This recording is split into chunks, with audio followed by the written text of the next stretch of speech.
नमस्कार, कंज्यूमर अड्डा में आपका स्वागत है। आपके साथ मैं हूं विपिन भट्ट और आज एक ऐसा टॉपिक लेकर आए हैं जिसकी यत्र तत्र सर्वत्र चर्चा है, लेकिन किसी को कुछ समझ में नहीं आ रहा और यह है ज्यादा पेंशन का कैलकुलेशन। क्योंकि अब ये कहा गया है कि भाई आप ज्यादा पेंशन ड्रॉ कर सकते हैं। आपका जो ईपीएफओ यानी कि एम्प्लॉय प्रोविडेंट फंड है, वहां अभी तक तो मामला ये था कि बहुत ही ऊंट के मुंह में जीरे जैसी पेंशन की बात होती थी, लेकिन नया प्रावधान ये कह रहा है कि आप अब ज्यादा पेंशन ले सकते हैं। उसका एक पूरा हिसाब किताब है, आपकी बेसिक सैलरी का खेल है पूरा, वो हम अभी समझेंगे। लेकिन इतने सारे सवाल जुड़ गए। देखिए, सरकार ने इसकी जो डेडलाइन है वो बढ़ा के 3 मई कर दी कि क्या आपको ज्यादा पेंशन वाला ऑप्शन चाहिए कि आप पुराने ही ऑप्शन में रहना चाहते हैं।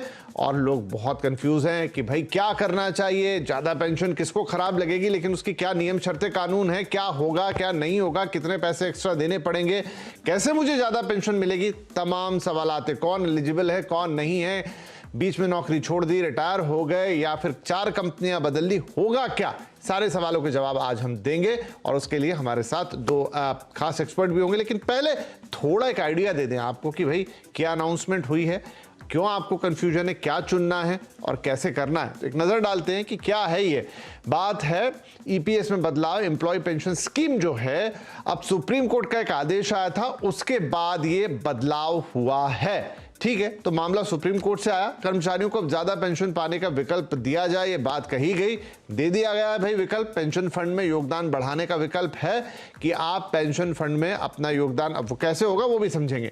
वास्तविक बेसिक के आधार पर योगदान, सारा खेल यही है। अब तक कितना भी बेसिक हो, लेकिन 15,000 को बेसिक माना जाता था, यह अधिकतम सीमा थी और इसी से आपकी पेंशन डिसाइड होती थी। लेकिन अब कहा है जो एक्चुअल बेसिक होगी उस पर पेंशन बनेगी, पिछले वर्षों का योगदान भी भरना होगा। यह भी एक बहुत बड़ा पॉइंट है कि अब भाई आज की बाद की सर्विस में तो आपकी एक्चुअल बेसिक को पकड़ लेंगे, लेकिन जो अब आपको ज्यादा पेंशन देनी है और पिछले सालों के लिए आपका हिसाब तो 15,000 के हिसाब से हुआ है, उसका क्या, उसका पैसा कहां से आएगा, ये बड़ा सवाल है। कटेगा तो कितना कटेगा, कैसे कटेगा, कौन सा कैलकुलेशन, कौन सा फॉर्मूला, ढेर सारे सवाल। चलिए, इसीलिए आज हमने 2 खास मेहमान बुलाए हैं। हमारे साथ कार्यक्रम में शामिल हो रहे हैं टैक्स गुरु शरद कोहली और खैतान कंपनी के पार्टनर अंशुल प्रकाश।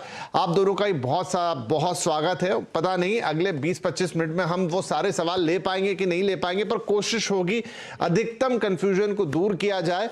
तो शरद जी, मैं शुरुआत करता हूं कि 3 मई तक का समय मिल गया है, हर किसी के मन में यही दुविधा है कि वो क्या करे, वो ऑप्ट करे या ना करे। अब इसमें ऐसे लोग भी हैं जो रिटायरमेंट के करीब खड़े हैं, हम उनकी बात अलग करेंगे। लेकिन मान लीजिए कोई अपने करियर के मध्य में है, 10-15 साल की 20 साल की नौकरी कर चुका है, क्या सोचे, कहां से पकड़ना शुरू करे सोचना और कहां तक जाए, क्या उसका क्रम होगा। जी हाँ, बिल्कुल विपिन, आपने बिल्कुल दुरुस्त बोला कि जो कन्फ्यूजन है बहुत लोगों के मन में है। मेरे पास ही कम से कम नहीं तो दिन में कोई 5-7 लोग ये पूछते हैं कि ये क्या है सारा मसला, कितना पैसा दिए, इसको ऑप्ट करें कि नहीं करें, कंपनी ने हमें एक सर्कुलर भेजा है, हमारे एम्प्लॉयर ने सर्कुलर भेजा है, हम मीडिया में पढ़ रहे हैं, वगैरह वगैरह बहुत सारी चीज़ें सुनने को मिल रही हैं। तो मुझे लगता है इसमें थोड़ा सा व्यक्तिगत देखना पड़ेगा। मैं ये सलाह देना चाहूँगा कि आंख बंद करके, क्योंकि ज़्यादा पेंशन, देखिए जब आप ज़्यादा पेंशन शब्द सुनते हैं तो एकदम से आपके कान खड़े हो जाते हैं। और कौन नहीं चाहता, हर कोई चाहता है। जब भारत जैसे देश में जहाँ सोशल सिक्योरिटी हमारे पास उतनी नहीं है जैसे एक विकसित देश में होती है, तो यहाँ पर तो पेंशन, खासकर उन लोगों को जो सरकारी नहीं है या जहाँ पेंशन का ट्रेंड नहीं है, वो तो चाहते हैं कि प्रोविडेंट फंड हमारा पेंशन के रूप में कन्वर्ट हो जाए। तो उन लोगों के मन में ज़्यादा सवाल आ रहा है। पर इसमें देखने वाली बात यह है कि इंडिविजुअल टू इंडिविजुअल ये डिफर कर सकता है। अगर कोई ऐसा व्यक्ति है जो कि पेंशन नहीं चाहता है, उसकी मान लीजिए और कोई सोर्स ऑफ इनकम ऑलरेडी है या उसकी बाकी की सेविंग्स इतनी बन गई हैं कि पेंशन है, तो हो सकता है वो इसको ना भी ऑप्ट करना चाहे। पर ज्यादातर लोग, मुझे ऐसा लग रहा है विपिन, कि इसको ऑप्ट करेंगे। उसका रीजन ये है कि आपको एक सिक्योर्ड और एक तरह से प्रोविडेंट फंड का हम जाते हैं, सबसे ज्यादा अगर लो रिस्क कोई इन्वेस्टमेंट होता है या low risk parking of funds होता है तो वो है पहले। और इसको समझना ये होगा कि ये एक एन्युटी की तरह है, ये कोई ऐसा जादू नहीं है जो आपके लिए किया जा रहा है कि आप अपना पैसा जमा, क्योंकि आप ही के पैसे पर आप ही को पेंशन दी जा रही है। पहले ये समझना, 8.33% जो कंट्रीब्यूशन आप देंगे, उस कंट्रीब्यूशन के ऊपर ही आपको पेंशन आएगी। फर्क सिर्फ इतना आया है कि पहले 15,000 रुपए की कैप थी, अब ये 15,000 रुपए की कैप नहीं है। जो सुप्रीम कोर्ट ने जो वर्ड यूज किया है वहां उन्होंने एक्चुअल सैलरी यूज किया है। पर मेरा ऐसा मानना है विपिन कि एक्चुअल सैलरी, क्योंकि सुप्रीम कोर्ट ने एक जनरल ऑर्डर पास किया है जो गाइडलाइंस प्रोविडेंट फंड की होती है, वहां पर बेसिक सैलरी यूज किया जाता है। अब एक कंपनी में मान लीजिए किसी की 1 लाख रुपए सैलरी है, उसका बेसिक मान लीजिए 80,000 है, या बेसिक 60,000 है, या बेसिक 50,000 है, बेसिक 30,000 है, बाकी के अलाउंसेस है, तो वहां पर ज्यादा कंफ्यूजन हो रहा है। क्योंकि और दूसरा ये कि अगर आप पिछला भी बैकलॉग क्लियर करते हैं और आप पेंशन उस हिसाब से चाहते हैं, हालांकि मैं यहाँ ये शो के शुरू में ही ये बात जोड़ना चाहूंगा विपिन कि जो रजिस्ट्रेशन की डेट थी वो आनन फानन में एक सर्कुलर निकाल के प्रोविडेंट फंड अथॉरिटीज ने निकाल दिया, पर उसकी जो मोडालिटीज थी, मतलब उसमें ये कैलकुलेशन कहां से शुरू होगी, कितनी होगी, बाकी मोटा मोटा ये स्पष्ट है कि आपको कंट्रीब्यूशन डालना पड़ेगा, चाहे वो अपने वॉलंटरी प्रोविडेंट फंड में से ट्रांसफर करें। आप अपने जो प्रोविडेंट फंड का हम जब जानते हैं, इसके 2 हिस्से होते हैं, एक आपका पेंशन कंट्रीब्यूशन होता है ईपीएस जिसको हम कहते हैं, और एक आपका भविष्य निधि प्रोविडेंट फंड होता है 8.33 और 3.67, ये मेरे ख्याल ज्यादातर लोगों को मालूम है। तो आपको वो 8.33 अपना पूरा करना पड़ेगा अगर आपको वो पेंशन चाहिए। तो जहां आपने कैलकुलेशन का जिक्र किया विपिन, तो कैलकुलेशन के लिए मैं ये कहना चाहूंगा कि आप अगर अपनी पेंशन कैलकुलेट कर रहे हैं तो पेंशन आपकी 8.33% के हिसाब से ही कैलकुलेट होगी। तो ये आप देख लीजिए कि जो पेंशन के लिए एन्युटी अमाउंट बन रहा है वो 8.33% ऑफ बेसिक सैलरी, 15,000 की कैप हट गई है, जो लोग रजिस्ट्रेशन करा रहे हैं और जिनका रजिस्ट्रेशन एक्सेप्ट हो जाएगा वो कैप हट गई है, तो उस कैप के हटने से जो वो कैलकुलेशन है वो आपको पूरी करनी ही पड़ेगी। और दूसरी ध्यान रखने वाली बात यह है कि एम्प्लॉयर और एम्प्लॉई विपिन दोनों इसकी साझा यानी कि जॉइंट इसको अप्रूवल देंगे, तभी ये नया प्रक्रिया शुरू हो पाएगी। पर इसकी मोडालिटीज और फाइनल डिटेल्स अभी जो एक कहावत है कि डेविल लाइज इन डिटेल, तो फाइनल डिटेल्स अभी आनी बाकी है, पर मोटा मोटा ये स्पष्ट हो गया है कि 8.33% के वो मैजिक परसेंटेज आपको मेंटेन करनी पड़ेगी। ठीक है, तो ये तो समझ में आ गया कि आज के बाद से जो 15,000 का कैप है आपकी बेसिक पे वो हट गया, आपकी एक्चुअल बेसिक का जो कि 12% आपका बनता है उसमें से 8.33% जो है वो एक्चुअल बेसिक पे कैलकुलेट होगा और उस हिसाब से आपकी आगे की पेंशन बनेगी। ये वैसे काफी हद तक साफ है। अंशुल जी, जहां कंफ्यूजन है वो ये है कि अब ये रेट्रोस्पेक्टिव होगा, आपको पुराना हिसाब किताब करना पड़ेगा। किसी की 10 साल की नौकरी है, किसी की 15 साल की है, किसी की 20 साल की है, किसी ने 4 कंपनियां बदली है, कोई एक ही कंपनी में है। वो पुराना पैसा कैसे एडजस्ट होगा, क्या उसका कोई फॉर्मूला है? देखिए, फॉर्मूला तो कानून में क्लियरली दिया हुआ है, pensionable years of service, pensionable salary divided by 7। But अगर आप 20 फरवरी का सर्कुलर ईपीएफओ का खोल के देखेंगे तो उसमें उन्होंने ये साफ कह दिया है कि ये जो फॉर्मूला है उसमें बदलाव हो सकता है। और दूसरा, जहां तक कंट्रीब्यूशन का सवाल है, इसमें कोई बात तय नहीं हुई है कि आप कितना पीछे जा सकते हैं। जैसे ही आप कहते हैं कि मुझे हायर पेंशन का ऑप्शन एक्सरसाइज करना है और मैं अपने एम्प्लॉयर के साथ ये जॉइंट ऑप्शन दूंगा या डिक्लेरेशन दूंगा, आपको अपना कंट्रीब्यूशन जो देना है वो इंटरेस्ट के साथ देना है। तो केवल मूल ही नहीं है कि उसके साथ साथ आपको ब्याज भी देना है। और मैं इसमें एक और बात ऐड करना चाहता हूं, सुप्रीम कोर्ट का जो जजमेंट आया है उसमें कोई बदलाव नहीं है कानून में। उन्होंने बस इतना बोला है कि जो अमेंडमेंट हुआ था, जो संशोधन हुआ था एम्प्लॉइज पेंशन स्कीम में, उसमें जो 15,000 की लिमिट रखी गई थी जिस तक एलिजिबिलिटी बनती है, मेंबर हो सकते हैं, उसको उन्होंने कहा कि हम अपहोल्ड करते हैं। लेकिन जिन लोगों ने, जिन मेंबर्स ने ऑलरेडी अप्लाई कर दिया है ज्यादा पेंशन बेनिफिट के लिए एज ऑफ 1 सितंबर 2014, उन लोगों को हम ये मौका देते हैं कि हमारे जजमेंट से 4 महीने, जो अब तारीख एक्सटेंड भी हो गई है, ये ऑप्शन आप एक्सरसाइज कर सकते हैं।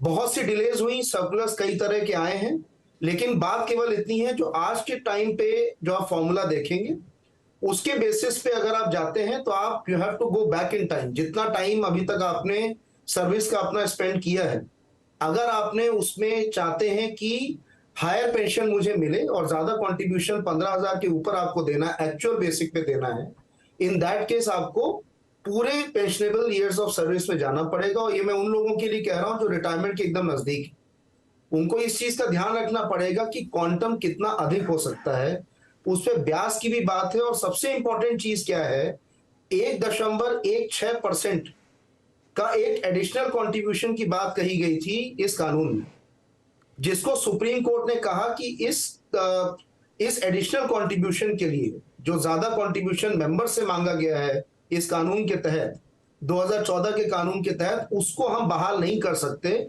उस एनलमेंट को हम सस्पेंशन पे रखेंगे। तो अभी 6 महीने का टाइम सरकार को दिया गया था, ईपीएफओ को दिया गया था कि आप मेंबर से वो 1.16% एडिशनल कंट्रीब्यूशन नहीं मांग सकते, क्योंकि ये कानून के पर्पस को डिफीट करता है, बहाल नहीं करता है। तो उसके लिए ये समय दिया गया सरकार को, बट ये आपको ध्यान में रखना पड़ेगा बतौर मेंबर कि ऐसी पॉसिबिलिटी है, ये हो सकता है, ऐसी सिचुएशन आ सकती है कि कल को जब वो 6 महीने पूरे हो और सरकार, ईपीएफओ सामने जाती है, भविष्य निधि संगठन जब सुप्रीम कोर्ट के सामने जाके बोलता है कि हमारे पास कोई और ऐसा कोई प्रावधान नहीं आ पा रहा है जिससे हम एडिशनल फंडिंग कर सके, जिससे कि हम ये हायर पेंशन लोगों को दे पाएंगे, तो हमारे पास और कोई चारा नहीं है बजाय इसके कि हम 1.16% का एडिशनल कंट्रीब्यूशन मेंबर से लें। तो बात केवल, तो आप ये कह रहे हैं कि 3.16% का कंट्रीब्यूशन ये क्लियर है, यही बैकलॉग में देना होगा? ये एडिशनल है, नॉट जस्ट ये पुराना जो आपको कंट्रीब्यूशन अधिक देना है हायर पेंशन के लिए आपकी एक्चुअल सैलरी पे, वो तो अपनी जगह है। उसके अलावा 1.16% का ये एडिशनल देना होगा, ठीक है। लेकिन जो अंशुल जी, जो पुराना हिस्सा है उसके लिए क्या आप कह रहे हैं मौजूदा फॉर्मूले से ही बात चल जाएगी? क्योंकि मेरी तो बेसिक पिछले कई सालों में कई बार बदली होगी। अब जैसा कि शरद जी ने भी अभी बोला, अगर आप सर्कुलर खोल के देखेंगे तो ये कोई क्लैरिटी नहीं आ पा रही है कि उसका फंडिंग होगी कैसे। फॉर्मूला जो फिलहाल है, जो मैंने आपको बताया, pensionable salary multiplied by pensionable years of service divided by 7, तो ये आपका फॉर्मूला है। लेकिन ये फॉर्मूला में बदलाव हो सकता है, जैसा कि ठीक है। तो शरद जी, अब इसमें महत्वपूर्ण सवाल ये उठता है कि चलिए जो भी फॉर्मूला हो, ये हो या कोई और फॉर्मूला हो, अब बहुत सारे अलग अलग तरीके के लोग हैं। बहुत सारे लोग बीच में अपना पैसा निकाल लेते हैं अपने प्रोविडेंट फंड से, चाहे घर में शादी हो, मकान बनाना हो, जो भी अलग अलग उसके नियम कायदे कानून हैं। तो उनका पैसा, अब उनके आज के फंड में कितना पैसा है? अगर मान लीजिए उतना पैसा है जहां से उसमें से ले लिया जाएगा तो ठीक है, कम पड़ जाएगा तो फिर उसकी वसूली कैसे होगी? इन सवालों के जवाब का क्या कोई अभी स्पष्टीकरण है? देखिए, बिल्कुल साफ तौर से तो विपिन स्पष्टीकरण नहीं है, पर अब अगर आप लॉजिक और कैलकुलेशन के हिसाब से देखेंगे तो एक स्पष्टीकरण निकल के आता है। वो ये आता है कि अगर आप मान लीजिए 50,000 रुपए बेसिक का 8.33% लेके चल रहे हैं, जैसे पहले की जो स्कीम थी 1995 वाली, उसमें 1,000 से लेके 7,500 तक पेंशन बन सकती थी, जो मैक्सिमम पेंशन बन सकती थी, इससे ज्यादा नहीं बनती थी। अब मान लीजिए आप पेंशन 6 गुना ज्यादा चाहते हैं, तो 6 गुना ज्यादा का मतलब है मेरी पेंशन जो मैक्सिमम है वो 45,000 रुपए महीने तक पहुंच रही है। मैं एक उदाहरण के तौर पे ले रहा हूं। तो अगर मुझे पेंशन 45,000 रुपए या 50,000 रुपए महीने की चाहिए, तो मुझे जो अब मेरे ईपीएस में जो कंट्रीब्यूशन है, जो कॉर्पस है, वो कॉर्पस 8.33% के हिसाब से मुझे उसको टॉपअप करना पड़ेगा। अब सवाल उठता है ये टॉपअप कैसे होगा? या तो आपके जो प्रोविडेंट फंड में जो बैलेंस है उसमें से आप उधर ट्रांसफर करने का ऑप्शन दिया जाएगा कि ये, क्योंकि ये आपकी मर्जी है, प्रोविडेंट फंड अल्टीमेटली आप ही का पैसा होता है, आपकी मर्जी है, आप उसको लमसम लेना चाहते हैं या आप उसको पेंशन की तरह से लेना चाहते हैं, मतलब आप कम्यूट कराना चाहते हैं या पेंशन लेना चाहते हैं, क्योंकि जैसा कि मैंने कहा ये एक एन्युटी स्कीम की तरह है। तो कैलकुलेशन स्पष्ट विपिन ये निकल के आती है कि आपको जितनी पेंशन चाहिए, आप इसको रिवर्स देखें कि आपका जो पेंशन का टारगेट है उसको आप जब पीछे की तरफ कैलकुलेशन करेंगे उतना कॉर्पस आपको बनाना पड़ेगा। अगर वो कॉर्पस कम पड़ रहा है तो या तो आपको एडिशनल कंट्रीब्यूट करना पड़ेगा या आपको अपने पेंशन प्रोविडेंट फंड से पेंशन फंड में ट्रांसफर करना पड़ेगा। इसकी माइनर क्लैरिफिकेशन नहीं आई है, पर कैलकुलेशन की दृष्टि से लॉजिकली ये समझ में आ रहा है कि आपका पेंशन का टारगेट आपके हाथ में होगा, आप जो शॉर्टफॉल है उसका वो पूरा करिए। अब सवाल ये उठेगा कि एम्प्लॉयर उसको कैसे पूरा करेगा? जैसा कि आपने ठीक कहा कि आप मान लीजिए 3-4 नौकरियां भी बदल के आ चुके हैं और पहले के एम्प्लॉयर को तो आप छोड़ चुके हैं, तो उसको कैसे? तो मेरा ऐसा मानना है, हालांकि स्पष्टीकरण इस पे आना जरूरी है, पर मेरा ऐसा मानना है कि उस हालात में एम्प्लॉय को जो टारगेट उसका पेंशन अमाउंट है वो अपनी जेब से देना पड़ेगा, क्योंकि नया एम्प्लॉयर कभी भी तैयार नहीं होगा कि मैं शॉर्टफॉल पूरा करूंगा। वो क्यों शॉर्टफॉल पूरा करेगा? वो एडिशनल कॉस्ट क्यों बियर करेगा? तो वो मेरे हिसाब से एम्प्लॉय को वो पैसा, अगर उसकी टारगेट पेंशन उसने बना रखी है, उसको वो पूरा करना पड़ेगा। तो अगर मैं आसान भाषा में इसको बोलूं तो आप पहले अपना पेंशन का टारगेट सेट कर लीजिए, उसकी रिवर्स कैलकुलेशन से आप कॉर्पस फंड तक पहुंच जाइए। जब आप कॉर्पस फंड तक पहुंचेंगे आपको यह अंदाजा हो जाएगा कि मुझे इसमें कितना शॉर्टफॉल है जो पूरा करना है, क्या मेरा एग्जिस्टिंग एम्प्लॉयर पूरा कर रहा है, मैं अपनी जेब से कर रहा हूं या मैं अपने प्रोविडेंट फंड से ट्रांसफर कर रहा हूं, ये इस पर विपिन निर्भर करेगा। चलिए, तो अब ब्रेक लूं उससे पहले क्विक सवाल अंशुल जी आपसे कि जब इतनी ज्यादा कंफ्यूजन है और क्लियरिटी नहीं है, आज मैं ऑप्ट कर लेता हूं, कल को मुझे लगा कि नहीं ये तो नहीं हो पाएगा मुझसे, तो क्या मेरे पास बाहर निकलने का विकल्प होगा? इसमें ऐसा कोई ऑप्ट आउट वाली बात तो नहीं कही गई है, बट अल्टीमेटली जहां तक मैंने देखा है कि एक बार आपने ज्वाइंट ऑप्शन एक्सरसाइज कर लिया तो उसके बाद उससे निकलने का विकल्प यही है कि आप रिक्वेस्ट कर सकते हैं। बट ऐसा अगर आप देखें तो ऑप्ट इन ऑप्ट आउट अगर चलने लगा तो इस बात का महत्व ही खत्म हो जाएगा कि नहीं, लेकिन ये उस कंडीशन में कह रहे हैं ना जब आपको क्लैरिटी ही नहीं है, आप किसी को मालूम ही नहीं कि कितना पैसा देना है, कितना वो जो डेफिसिट है वो भरना पड़ेगा, उसके पास वो पैसा है नहीं है, किसी के पास होगा किसी के पास नहीं होगा, वहां प्रोविडेंट फंड में रखा है तो ठीक है। लेकिन मैंने कहा उन लोगों का जिन्होंने किसी कारण से निकाल लिया है, जिन्होंने कभी विड्रॉ ही नहीं किए, अलग अलग नौकरियां बदल ली, तो सबके लिए अलग अलग कंडीशन बनेगी। शरद जी क्विकली। हाँ बोलिए शरद जी क्विकली, लेकिन मैं ब्रेक लूं उससे पहले क्विकली एक दो लाइन।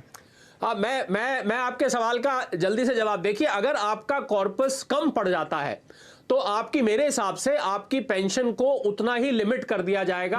आप वो एडिशनल पेंशन विपिन नहीं ले पाएंगे, क्योंकि अगर पैसा प्रोविडेंट फंड में भी खत्म हो गया है, पुराने एम्प्लॉयर को आप छोड़ चुके हैं और आप अपना पैसा भी विड्रॉ कर चुके हैं, तो ऐसे हालात में आपकी पेंशन पर कैप लग जाएगा। ये मैं एक स्पष्टीकरण देना चाह रहा था। ठीक है, बढ़िया है। तो ये थोड़ी सी क्लैरिटी आती हुई अब एक छोटा सा ब्रेक लेते हैं। ब्रेक के बाद बहुत सारे लोग जिन्होंने अर्ली रिटायरमेंट ले ली, बहुत सारे लोग जो अब रिटायरमेंट की दहलीज पे खड़े हैं, बहुत सारे लोग जो शायद सोचते हैं कि आगे अब उनको ज्यादा काम नहीं करना है, अभी तो वो काम कर रहे हैं, तो उनके लिए क्या होगा, क्या उन्हें ये ऑप्ट करना चाहिए नहीं करना चाहिए, दो चार और ऐसे सवाल हैं जो लोगों के मन में है, वो भी हम आप अपने मेहमानों से पूछेंगे। एक छोटा सा ब्रेक, तुरंत हाजिर होते हैं।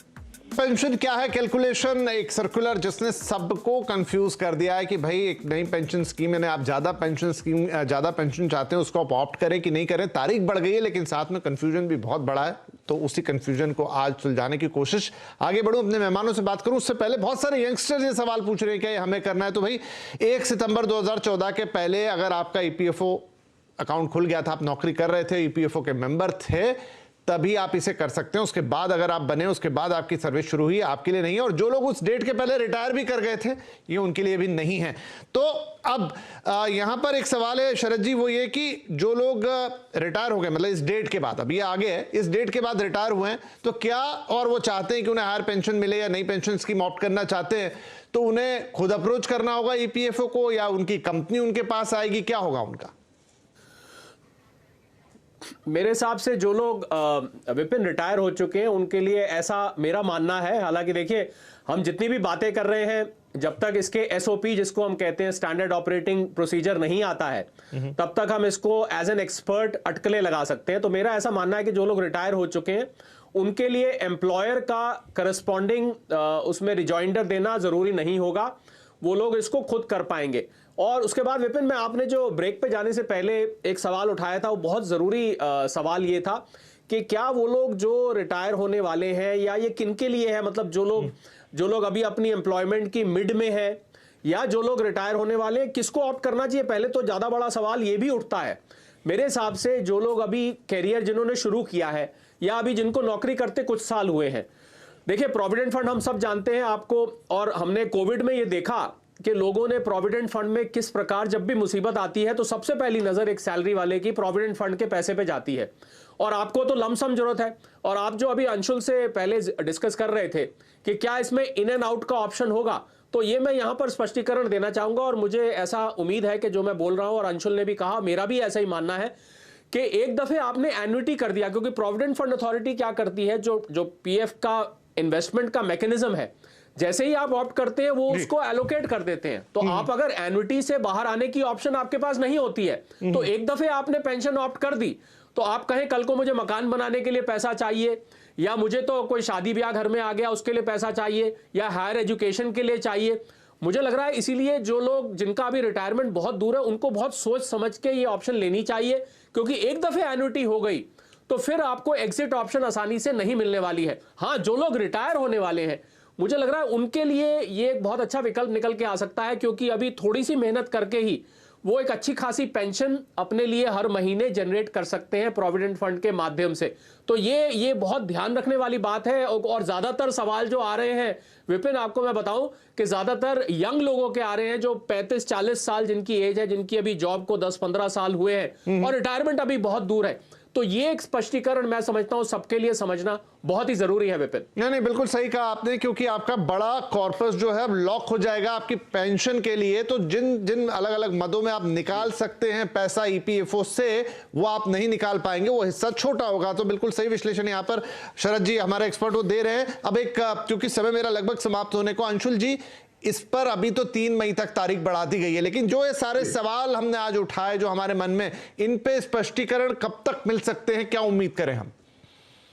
जी देखिए, आपने एकदम सही, ये प्रश्न एकदम वाजिब है, क्योंकि जजमेंट जब से आया, सुप्रीम कोर्ट ने अपना फैसला सुनाया, तब से ये तीसरा या चौथा सर्कुलर हम देख रहे हैं, और हर बार उसमें कोई स्पष्टीकरण अपनी जगह पे आता रहता है भविष्य निधि संगठन की ओर से। और जहां तक मेरा मानना है, बहुत सी क्लैरिफिकेशंस आने बाकी हैं, स्पष्टीकरण आने बाकी हैं मेंबर्स के लिए, क्योंकि बहुत सी ऐसी बातें उस फैसले में सुनाई गई थी, बताई गई थी, जिन पे शायद अभी तक अमल नहीं किया गया है उन सर्कुलर्स के द्वारा। स्पेशली अगर आप देखें तो वो फॉर्मेट क्या होगा, किस फॉर्म में आप अपना ऑप्शन देंगे, उस ज्वाइंट डिक्लेरेशन को देंगे एज एन एग्जिस्टिंग मेंबर, वो भी अभी तक क्लियर नहीं हो पाया। इनफैक्ट जो पुराना सर्कुलर आप देखेंगे, फरवरी का जो सर्कुलर आया था, उसमें भी ये चीज निकल के सामने आती है, जो रीजनल प्रोविडेंट फंड कमिश्नर हैं, जो आयुक्त हैं, उन पे भी निर्भर करता है वो किस तरह का फॉर्मेट बना के दे सकते हैं। तो पहली बात कि वो फॉर्मूला क्या रहेगा, कि आप कितने समय पहले जाके किस तरह से अपना कॉन्ट्रीब्यूशन एडिशनल दे सकते हैं। 1.16% का एडिशनल कॉन्ट्रीब्यूशन के ऊपर अगर कोई और क्लैरिफिकेशन है, और जो आप एडिशनल कॉन्ट्रीब्यूशन करेंगे, मैं उन लोगों के लिए कह रहा हूं जो आज की डेट में अभी अभी नौकरी जिन्होंने करनी शुरू की थी, जो मेंबर्स आज की डेट में हैं और एक्सरसाइज करना चाहते हैं उस ऑप्शन को, उनके लिए सबसे ज्यादा जरूरी है इस बात को पहले सोच समझ के उसके आदी बढ़ना। केवल इसलिए क्योंकि एम्प्लॉयर आ रहे हैं, आपकी संस्था आपके पास आ रही है कहने के लिए कि आप ऑप्शन एक्सरसाइज कर लीजिए, जल्दबाजी में कोई कदम ना उठाएं। नहीं, बहुत बढ़िया। आप दोनों की जो बातें मेरे ख्याल से आज कई लाखों लोगों का जवाब दे गई होंगी इस देश के अंदर, जिन्होंने भी कार्यक्रम सुना। और आगे तो क्योंकि अब ये सोशल मीडिया पर रहता है, तो आप इसे निकाल के 4 बार 10 बार यूट्यूब पे, फेसबुक पे रिवाइंड कर करके सुन लीजिए कि भाई क्या कहा है हमारे दोनों एक्सपर्ट्स ने, किसको ये ऑप्शन ऑप्ट करना है, कौन कौन सी चीजों में अभी स्पष्टीकरण आना बाकी, और किस कंडीशन में क्या प्रोबेबिलिटी हो सकती है, क्योंकि मामला थोड़ा उलझा हुआ और जटिल है। और जैसा कहा कि अभी इसमें और लगातार स्पष्टीकरण आते रहेंगे। बहुत सारी चीजें जो आज हमने बात की शायद उतनी आगे कांस्टेंट ना रहे, लेकिन मोटा मोटा हिसाब किताब शायद आपको इस कार्यक्रम से जरूर समझ में आ गया होगा कि आपको क्या करना। बहुत शुक्रिया आप दोनों का ही। और जैसे जैसे इस पे बातें आगे बढ़ेंगी, एक बार फिर बैठेंगे और दर्शकों को और क्लैरिटी देने की कोशिश करेंगे। आज के लिए शुक्रिया, नमस्कार। बता दें कि मनी कंट्रोल पर दिए गए विचार एक्सपर्ट्स के अपने निजी विचार होते हैं। वेबसाइट या मैनेजमेंट इसके लिए उत्तरदायी नहीं है। यूजर्स को मनी कंट्रोल की सलाह है कि कोई भी निवेश निर्णय लेने से पहले सर्टिफाइड एक्सपर्ट की सलाह लें।